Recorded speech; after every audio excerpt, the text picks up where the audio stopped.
पुणे-सोलापूर राष्ट्रीय महामार्गावर अरण गावाच्या हद्दीत हॉटेल निसर्गजवळ भरधाव स्विफ्ट कार रस्त्यालगतच्या चारीत जाऊन 2 वेळा पलटी झाल्याची थरारक घटना घडली। या भीषण अपघातात 2 तरुण गंभीर जखमी झाले असून कार चालक किरकोळ जखमी झाला आहे। मोडनिंब येथून टेंभुर्णीकडे MH12RF 3516 क्रमांकाची स्विफ्ट कार जात असताना चालकाचे वाहनावरील नियंत्रण सुटले।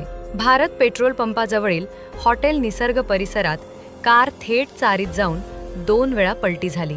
या अपघातात सुमित सुनील बिनगे वय 19 आणि प्रथमेश दत्तात्रेय बिनगे वय 20 हे गंभीर जखमी झाले।